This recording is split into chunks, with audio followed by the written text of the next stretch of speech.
Bonjour, ici Marc-Antoine au Centre du VR à Saint-Nicolas. Aujourd'hui, on fait la démonstration d'une Rockwood 2618 R2. On va commencer par faire une tournée à l'extérieur pour ensuite se diriger dans l'unité. Donc, on commence à l'avant. On a un rangement qu'on peut sortir en fait des deux côtés de l'unité. Donc, qui va permettre de charger adéquatement notre compartiment qui se trouve à l'avant. Ce compartiment-là sort des deux côtés. Ce qu'on voit ici, c'est le fil pour brancher notre unité ainsi que la hose avec la duchette extérieure. Au mur, on a la barre qui va servir à baisser les pattes stabilisatrices manuellement au besoin. On a une rampe qui se déploie ici pour faciliter l'accès à la chambre directement. On a un rail à l'extérieur pour mettre soit une tablette ou un barbecue au besoin. Prise coaxiale pour la télévision. 120 volts juste à côté qui va fonctionner lorsque la roulotte va être branchée ou que l'inverteur est en fonction. On a un support pour mettre la télévision ici à l'extérieur. Le chauffe-eau, lui, est de type réservoir conventionnel, donc il fonctionne au propane et électrique. C'est à partir de l'intérieur qu'on peut choisir laquelle fonction on va choisir.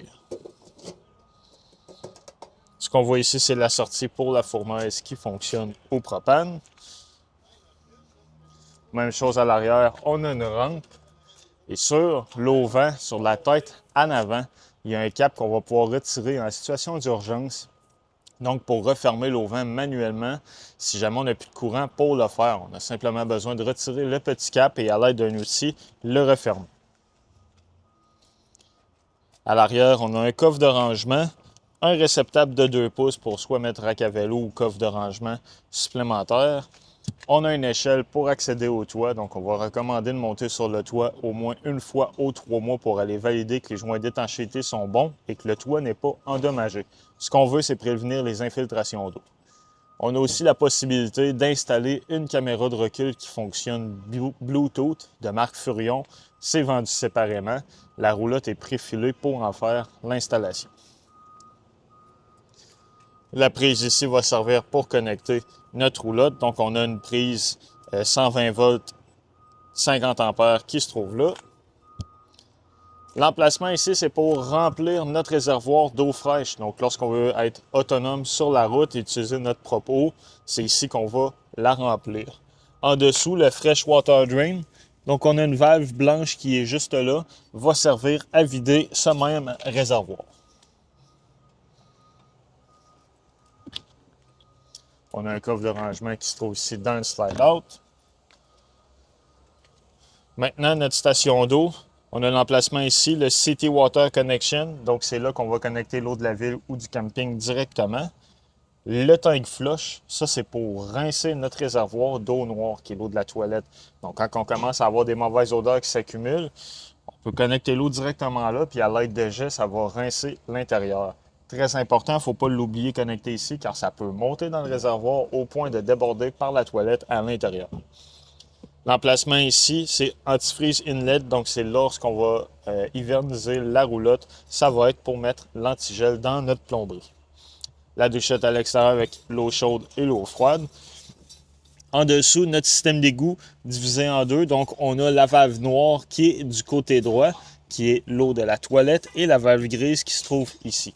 Quand on effectue la vidange, on va toujours commencer par ouvrir la valve noire en premier et par la suite, on va ouvrir la valve grise qui est de l'eau des éviers et de la douche. Ça va rincer notre tuyauterie. Quand c'est fait, on referme nos valves et on remet notre capuchon. On a les low points aussi qui sont ici, bien identifiés. Les low points, ce sont les points le plus bas pour vider la plomberie, autant pour l'eau chaude que pour l'eau froide. On a le deuxième accès au compartiment à l'avant, donc même principe, si on veut le sortir de ce côté-ci, on va pouvoir le faire facilement. Ce qu'on voit sur la façade, c'est notre inverteur qui est installé là. Donc l'inverteur va se mettre en fonction à partir de l'intérieur. Lui, sa job, c'est de prendre le courant 12 volts de notre batterie pour le convertir en 120 volts pour alimenter nos différentes prises de courant. Très important, l'inverteur, ça consomme énormément de courant, donc on va s'en servir vraiment seulement lorsqu'on en a de besoin. L'interrupteur ici, c'est pour allumer la docking light qui se trouve sur la façade. En avant, on est muni d'une patte électrique avec un moniteur intégré. Donc lui, lorsqu'on veut le mettre en fonction, on appuie sur le bouton On-Off et par la suite, on a différents modes qui s'affichent. Donc on peut gérer soit manuellement le niveau de la roulotte, on peut faire Tongue Jack Mode. Donc Tongue Jack, c'est seulement pour gérer la patte en avant qui va servir lorsqu'on veut atteler le véhicule, ou Auto Mode. Lorsqu'on appuie sur le Auto Mode, on va pouvoir mettre de niveau automatiquement, y compris avec les barres stabilisatrices pour finaliser le tout. Donc on appuie sur Auto, on va appuyer sur OK pour le mettre en fonction et de lui-même va se mettre de niveau. Quand on a fini, on veut quitter pour la route en fait, on va pouvoir réouvrir notre module et faire All Retract. Donc toutes les pattes vont se relever d'elles-mêmes pour être prêt à décoller pour la route. Quand on a fini de se servir du module, on vient de l'éteindre tout simplement. En cas d'urgence, on peut avec la patte manuellement monter et baisser la patte. L'emplacement ici, c'est pour 2 réservoirs de 30 livres de propane. On a le compartiment double aussi, donc on peut installer 1 ou 2 batteries au besoin. La connexion électrique 7 brins ici va servir à connecter sur le véhicule pour faire alimenter l'éclairage de l'unité et le système de freinage. On a aussi un câble d'urgence en acier qui doit être connecté indépendamment au véhicule. Donc lui, sa job, ça va être d'appliquer les freins d'urgence si jamais on perd notre attelage en cours de route.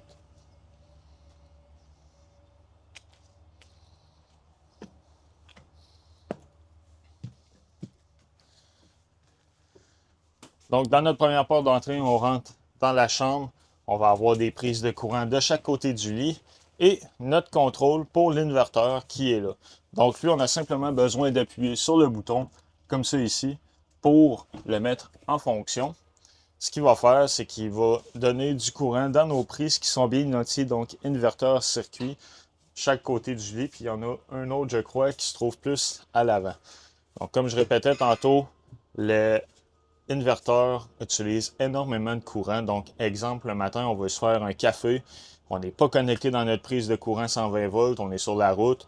On va mettre l'inverteur en fonction. On fait notre café et on rééteint l'inverteur par la suite parce que juste lui en étant ouvert consomme beaucoup de courant. Quand on est fini, on va appuyer sur le bouton Power pour l'éteindre complètement. La climatisation au plafond, elle, on a des docks, donc on peut prioriser l'air si on veut qu'elle sorte plus au dock ou directement sur la clim. On a le contrôle qui est ici pour l'activer. Donc, on appuie sur le bouton. Après ça, on va pouvoir sélectionner est-ce qu'on climatise ou on chauffe, donc cool ou heat. Et on peut ensuite sélectionner est-ce qu'on met les fans à low ou à high au besoin. On peut aussi simplement faire fonctionner le fan de l'air climatisé pour amener de l'air. Le contrôleur qui est ici, c'est pour le panneau solaire qui se trouve sur le toit. Donc lui va simplement afficher le voltage de nos batteries et l'ampérage auquel il charge celle-ci. On n'a pas besoin de rien toucher sur ce panneau, c'est simplement un affichage. La partie ici, TV Backer, donc c'est renforcé pour installer une télévision au besoin. On a les connexions satellites coaxiales pour la TV qui est là, prise de courant 120 volts et prise 12 volts pour les télévisions qui fonctionnent sur le 12 volts seulement. Notre évier qui se trouve ici avec l'eau chaude, l'eau froide.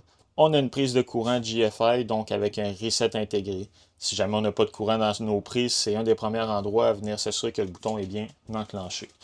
On a sous le panneau l'accès à la pompe et nos bypass qui se trouvent de l'autre côté. Donc la pompe à eau qui va servir à pomper l'eau de notre réservoir d'eau fraîche pour être autonome.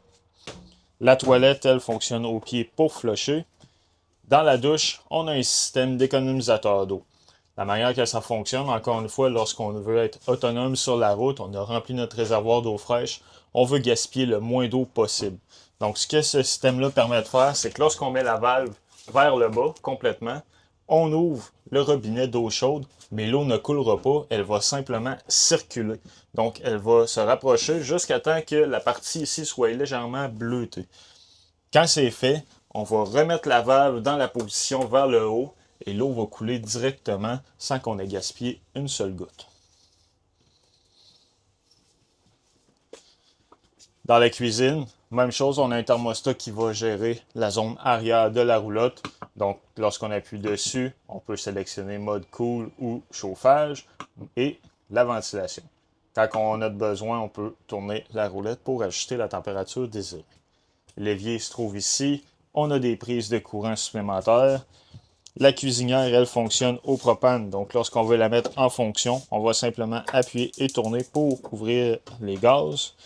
Et pour la partie du four, on va appuyer pour simplement le mettre en fonction lui aussi. L'interrupteur, on a l'éclairage du four et des ronds qui se trouvent juste ici. La haute de la cuisinière, donc on a l'interrupteur pour le fan, l'éclairage. Le micro-ondes, lui, en haut, fonctionne sur le 120 volts. La télévision, elle est connectée à une antenne qui se trouve sur le toit. L'antenne va servir à capter les postes digitaux disponibles. Pour y parvenir, on doit aller dans les paramètres et effectuer un channel scan. À ce moment-là, l'antenne va détecter s'il y a des postes digitaux de disponibles. Un exemple, au centre d'hiver à Saint-Nicolas, on va capter 3 à 4 postes différents. Cette étape-là est à recommencer dès qu'on va se déplacer avec la roulotte et ce pour chaque télévision au besoin. Maintenant ici, on a un système de son qui est intégré à la roulotte, donc on a un gros haut-parleur qui se trouve au plafond. On va pouvoir gérer soit connecter Bluetooth, notre appareil mobile, la télévision. On peut gérer les zones différentes aussi, donc c'est un contrôle de radio pour la roulotte. En dessous, le moniteur principal, donc sur lui, on va pouvoir gérer l'éclairage, autant de l'auvent, les marches, l'intérieur, la chambre. On a une fonction Bluetooth Connect, donc via une application qu'on va pouvoir télécharger. En activant sur le bouton, on va pouvoir linker les deux appareils ensemble et on va pouvoir sur notre téléphone contrôler les mêmes types de fonctions qu'on retrouve ici. Donc on peut gérer l'éclairage et différents accessoires. Lorsqu'on voit trois petites coches sur l'ampoule, ça veut dire qu'elle est dimmable. Donc, il y a un exemple ici, les lumières intérieures. Lorsqu'on va maintenir le bouton, on va pouvoir tamiser les lumières et relâcher le bouton pour avoir l'éclairage voulu. En dessous, c'est là qu'on va venir mettre notre chauffe-eau en fonction, donc soit au propane ou électrique. La pompe à eau se trouve ici, donc on met l'interrupteur en.